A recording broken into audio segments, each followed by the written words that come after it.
Okay, so here we are. I'm now on to exercise 22. I haven't done a video for a couple of days, mainly just because I'm really full on at work and I just haven't had the time in the evenings to do the videos. Some really important things that I've learned in this last exercise unit. So one being that the shift key is a sticky key. So you don't have to press it down and press the key, you can actually press it, let go and hit the key. So that's a big difference because I was really struggling with like that stretch. I think I said in one of the earlier ones to use brackets and stuff like that. So I only just learned that, and that was a bit of a oh my god moment. Well, how did I not know that before? The other thing has been really interesting is like how much quicker I can type now that I know how to hit the W and the B and the X, for example. I struggled initially because I wanted to hit the W with my little finger rather than this finger. So it says ring finger for both these. And when you're on your home keys, it's sort of natural to use the little finger, but I do see why they're saying to use the ring finger, like going from here to use the ring finger, because then your little finger is available for this row. So I guess if you were using your little finger, you've then got to move to hit these ones, which is not great. So initially I had a bit of a tantrum, but now that I'm used to it, I'm actually fine with that. So I might just see if I can get a better angle for this. Yeah, that will do, I think.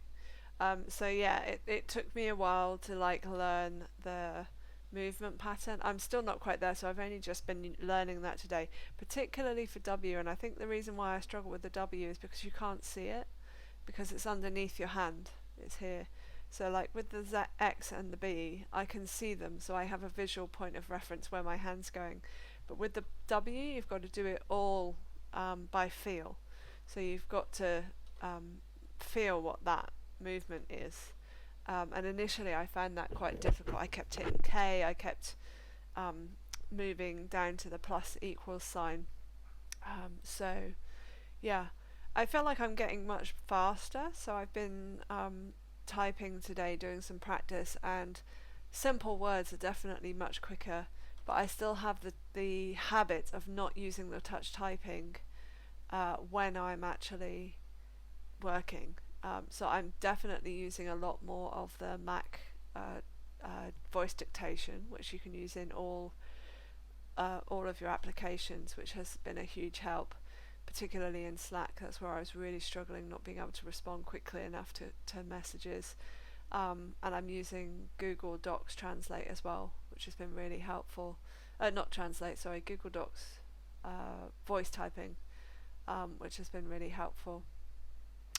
So I just thought I'd do a quick update to where I'm at. And the other thing that I'm really aware of is that I really still have to be very concentrated. As soon as my mind starts drifting to something else, my typing goes to pot.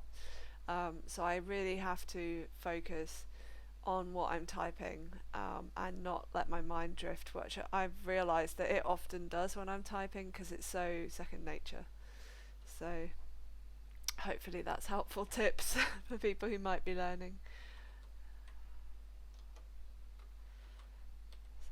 So here we go. This is my first time actually typing with these. So I've done the basic the basic letter ones that they do. That they do early in the tutorials. This is my first time actually putting that into practice. So this is what I mean by the shift. You can take your hand off the shift to press the key, which is a huge revelation.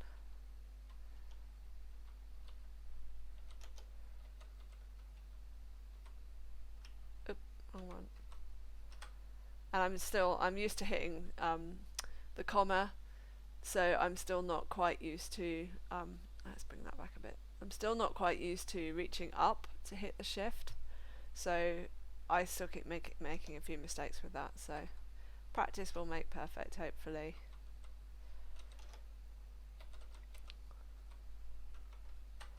That's one that I do still look down at the key for because I'm not quite confident with it. Oops.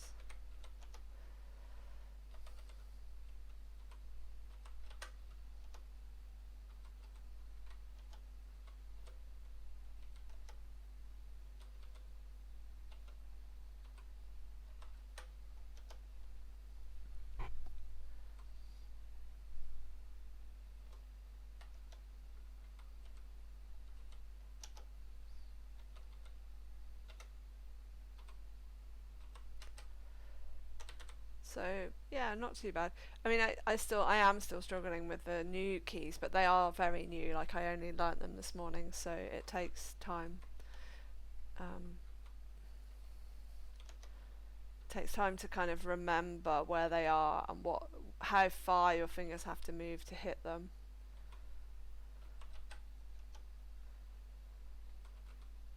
And then I just have brain farts where I can't remember normal keys that I know where they are. I'm suddenly like, oh yeah, there it is. So in those cases, I'm trying really hard not to cheat. I'm trying really hard to just make my brain go through the thought process of like, where is it, where is it, where is it? Oh, yep, there it is. Which is frustrating, but actually I think that helps in the longer run. At least that's my sense, that helps build those neural pathways.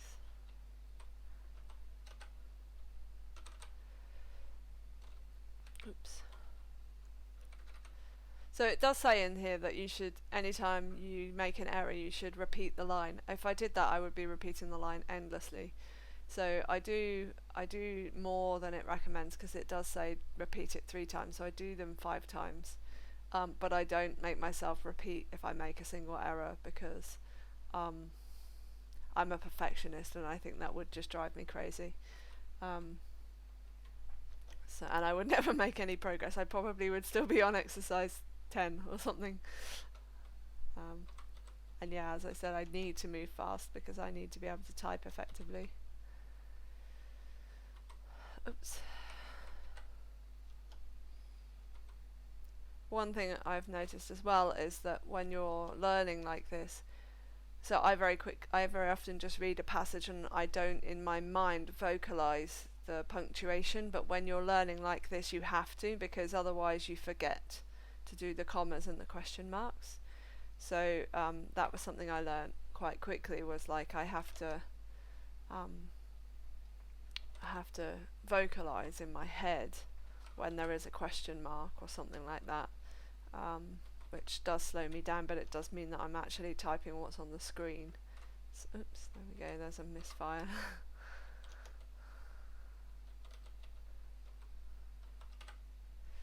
There we go, I'll go on to the next one. I really like the way that they're progressive as well, because like you start off with just moving around the letters from the home keys and then you start introducing more complicated, and it just makes it much more achievable. And it also reminds you of keys that you might not have used for a while because they aren't in your current set that you're learning. So every now and then they'll throw in a P or a Q, which you're like, oh god, I haven't done that for ages, where's that? And it just keeps that fresh in your mind. So it's a very good way of learning. But why?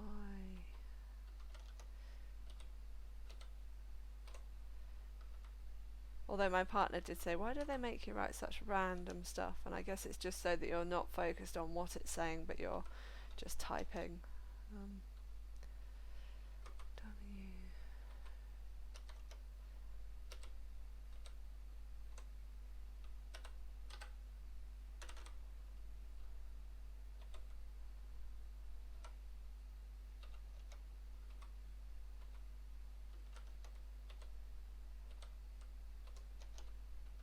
There we go again with the missing punctuation. It's like my brain doesn't even see the question mark, because when I'm normally typing I just do it, like, and yeah, it's a challenge.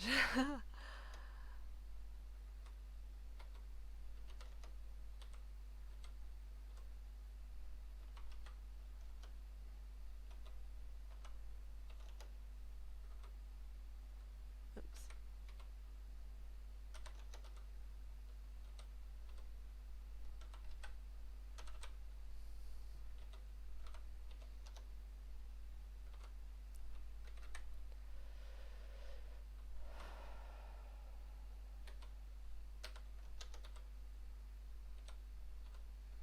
But why axe indeed?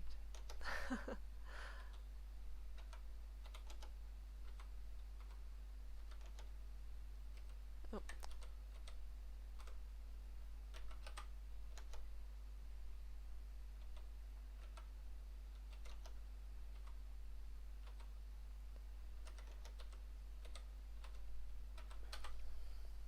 Just do one more on this.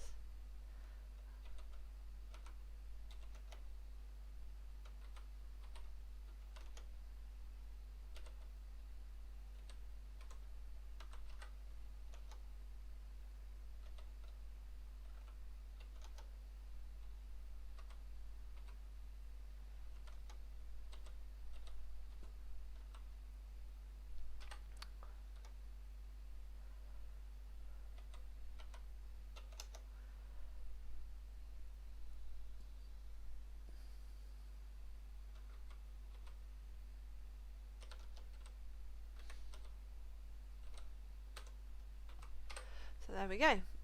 I have no idea what day I'm up to now. Probably day 8, something like that. So I'm going to continue going on. So I'm on exercise 22. There's 36 in total. So I've still got a little way to go.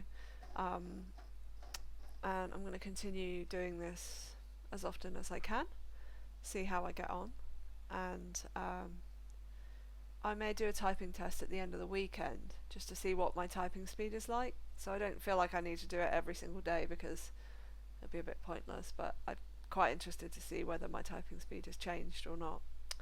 So yeah, check back in later for an update on where I'm at.